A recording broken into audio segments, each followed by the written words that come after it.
Salam sejahtera. Rupa-rupanya inilah keputusan yang ditunggu-tunggu rakyat Malaysia, khususnya daripada para pengikut politik Malaysia.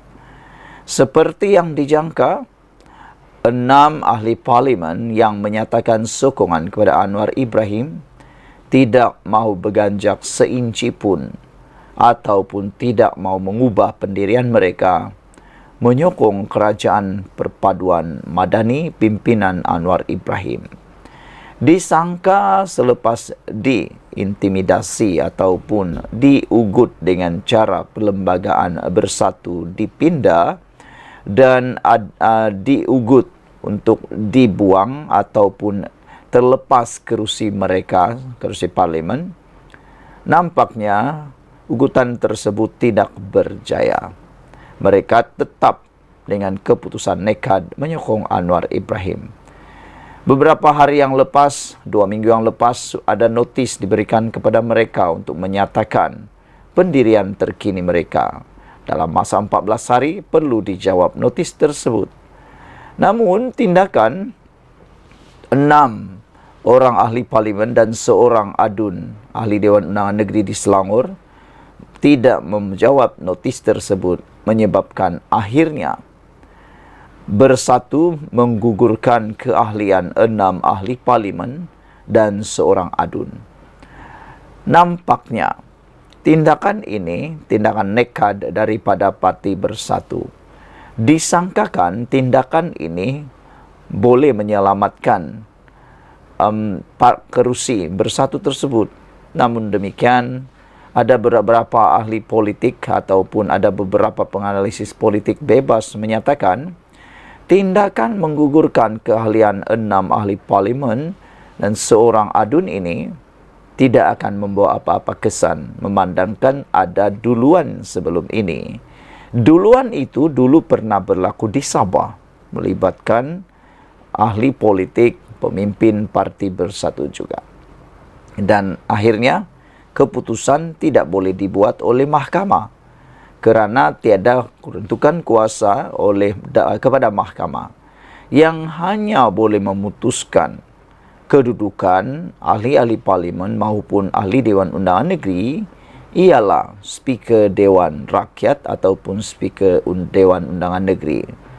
Jadi keputusan sama ada 6 ahli parlimen dan 1 ahli Dewan Undangan Negeri ini terlepas, terlucut, kehilangan kelayakan, kehilangan kerusi kerana terkena Akta Anti Lompat Parti, tidak sama sekali ditentukan, jauh sekali oleh Parti Bersatu. Tidak boleh ditentukan oleh Parti Bersatu. Malang sungguh yang boleh menentukan keberadaan 6 orang ahli parlimen ini dan seorang adun hanya oleh Speaker Dewan Rakyat dan Speaker Dewan Undangan Negeri.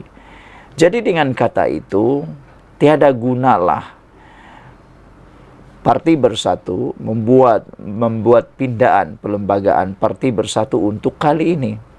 Hanya orang-orang yang terbelakang saja yang boleh terkena Akta Anti Lompat Parti itu. 6 orang ahli parlimen ini tidak terkena sama sekali kerana mereka membuat keputusan sebelum adanya pindaan perlembagaan Parti Bersatu.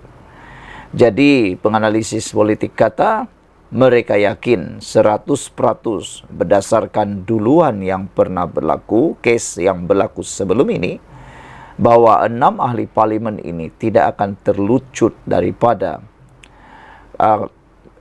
kerusi mereka, dan lebih penting lagi mahkamah pun tidak ada kuasa peruntukan untuk menentukan kelucutan mereka.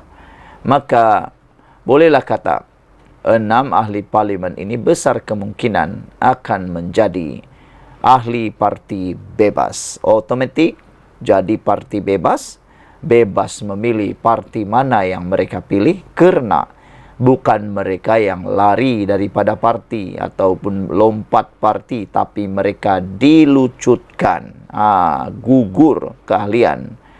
Gugur keahlian dengan memecat, dengan kata yang lebih mudah, macam hampir sama, betul tidak? Dalam Akta Anti Lompat Parti, mana-mana ahli parlimen yang dipecat secara otomatis menjadi calon bebas. Dia boleh memilih mana-mana parti yang dia mahu selepas itu. Jadi, ini bukan berita yang baik untuk Parti Bersatu, walaupun seakan-akan tindakan itu boleh menyebabkan pilihan raya kecil. Bersatu akhirnya menggugurkan keahlian serta-merta terhadap 6 ahli parlimen dan seorang ahli Dewan Undangan Negeri ADUN. Keputusan itu diputuskan dalam mesyuarat parti tersebut baru-baru ini selepas mereka terbabit gagal menjawab surat arahan bertulis Majlis Pimpinan Tertinggi MPT Parti untuk menzahirkan ikrar taat setia kepada Bersatu. Ketua Armada Bersatu Wan Ahmad Faisal Wan Ahmad Kamal memaklumkan perkembangan tersebut kepada Berita Harian. Parti sudah bermesyuarat 6 ahli parlimen dan seorang ADUN gugur keahlian otomatik, kata beliau. Arahan tersebut susulan pindahan ke atas pasal 10 dalam Perlembagaan Bersatu yang diluluskan ROS. Sekian dulu untuk kali ini. Jangan lupa tinggalkan komen anda. Sila tekan butang subscribe. Kita jumpa lagi. Bye-bye. Salam sejahtera. Terima kasih kerana bersama dengan saya di Nazilin Unity Channel. Kes pengiring VIP pukul OKU. Ini respon Azalina Othman Said, Menteri Undang-Undang Malaysia. Datuk Seri Azalina Othman Said berkata, mana-mana pihak boleh membuat aduan kepada Suruhanjaya Bebas Tata Kelakuan Polis IPCC yang telah diwujudkan sebagai langkah alternatif selaras dengan komitmen kerajaan Madani untuk melindungi hak rakyat, terutama golongan rentan. Menteri di Jabatan Perdana Menteri Undang-Undang dan Reformasi Institusi itu berkata, ekoran wujud pihak tertentu yang meragui siasatan kes seorang anggota pengiring orang kenamaan didakwa memukul seorang lelaki orang kurang upaya OKU. Bagi negara yang mengamalkan kedaulatan undang-undang seperti Malaysia, tiada sesiapa pun yang melebihi undang-undang dan konsep undang-undang memperuntukkan bahawa seseorang itu adalah tidak bersalah sehingga dibuktikan dia bersalah, katanya menerusi hantaran di laman X hari ini. Dalam masa sama, Azalina turut menzahirkan penghargaan kepada pemangku Sultan Johor Tunku Mahkota Ismail atas titah pandangan serta saranan Ketua Polis Negara Tan Sri Razarudin Hussein supaya pihak berkuasa menjalankan siasatan menyeluruh dalam kes berkenan. Terdahulu, Ketua Polis Kuala Lumpur Dr. Rusdi Muhammad Isa berkata, pihaknya menerima laporan pada 1 tengah hari 28 Mei oleh mangsa iaitu pemandu panggilan yang mendakwa telah diserang oleh seorang individu yang merupakan pengiring kepada rombongan kenamaan. Dia dipukul ketika menunggu penumpang di sebuah hotel di Brickfields dan mendakwa ditumbuk di kepala dan diminta untuk mengalihkan kenderaannya. Mangsa yang berusia 46 tahun kemudian membuat laporan kedua pada 9.59 malam hari sama menyatakan telah menyelesaikan perkara yang berlaku secara baik dan tidak mahu memanjangkan kes.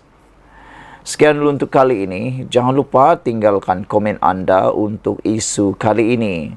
Kita ingin ucapkan tahniah dan syabas kerana tindakan dan kenyataan daripada Menteri Undang-Undang Azalina Othman Said berkait dengan isu OKU dipukul oleh pengiring VIP. Kita juga merafak sembah mengucapkan terima kasih kepada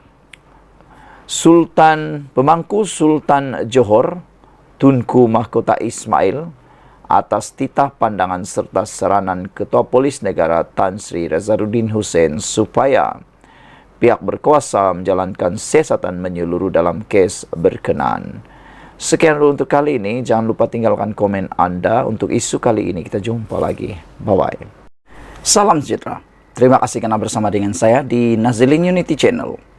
Kali ini ulasan yang paling menarik berkaitan dengan apa umat Islam Melayu dapat waktu pas memerintah dahulu. Dipetik daripada Harapan Daily, ditulis oleh Norman Radzuan.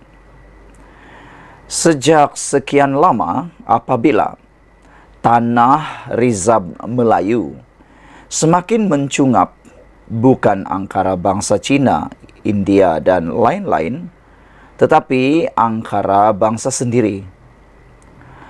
Orang Melayu sejak sekian lama ditipu atas nama Melayu.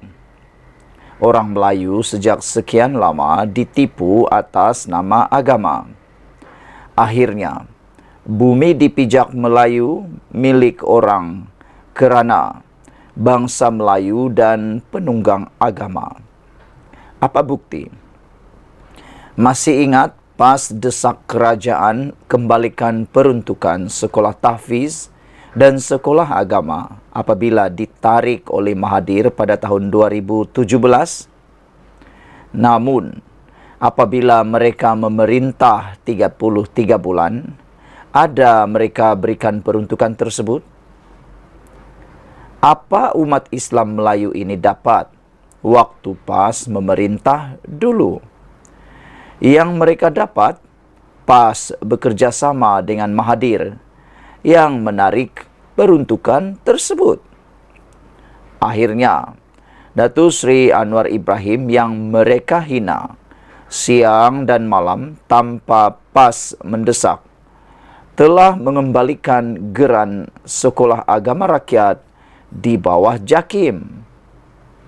Begitu juga waktu jadi pembangkang dihimpun umat Melayu ke Padang Merbuk di Kuala Lumpur untuk bawa RUU 355.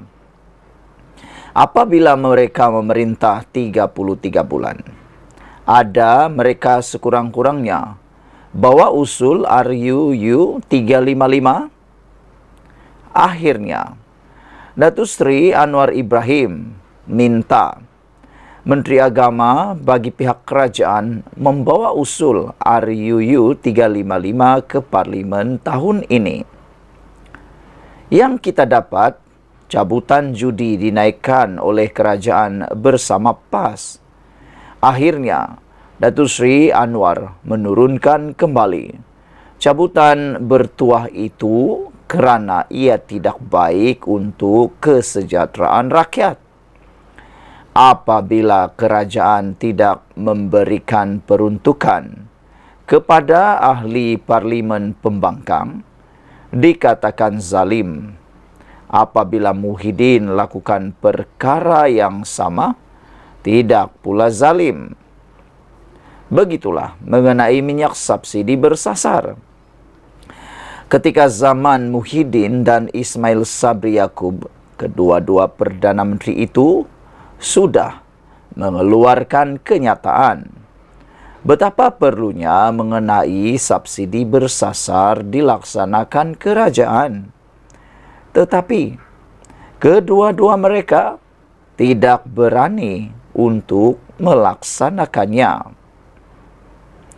Apabila kedua-dua bekas Perdana Menteri itu mengeluarkan kenyataan bermakna, formula itu baik untuk selamatkan negara. Kenapa apabila Perdana Menteri ke-10 Anwar Ibrahim mahu lakukan, dianggap pula zalim? Kalau orang Melayu cukup menggunakan separuh akal yang ada. Mereka sudah dapat melihat bagaimana agama ini ditunggang begitu hina sekali. Bukan sahaja dapat melihat agama dipergunakan, malah rakyat diperbodohkan minda hanya untuk kepentingan politik. Baru-baru ini kita dengar pegawai pejabat tanah menipu 649,2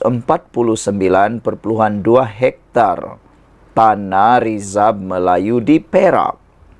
Hilang begitu sahaja. Tanah yang begitu luas. Kerana ada yang sanggup menipu hak milik tanah Rizab Melayu. Seperti biasa, bab salah guna kuasa ini tidak perlu disebut nama atau wajah. Saya sudah tahu. Type M dan barangkali plus MW juga. Siapa yang gadai tanah Rizab Melayu itu? Adakah Anthony Locke? Bukan. Sejak dulu bukan bangsa Cina, tetapi bangsa Melayu yang ada kuasa menggadaikannya. Sejak zaman Kesultanan Melayu Melaka hingga Mat Kilau, bangsa Melayu sendirilah yang menghancurkan bangsanya sendiri. Mereka hanya kambing hitamkan bangsa-bangsa lain untuk menghalalkan cara atau divert isu daripada isu yang sebenarnya. Petikan ini, ulasan ini dipetik daripada Harapan Daily, ditulis oleh Norman Redzwan. Apa umat Islam Melayu dapat waktu pas memerintah dulu. Sekian dulu Malaysia kita punya. Kita jaga sama-sama cintai Malaysiaku. Bye-bye.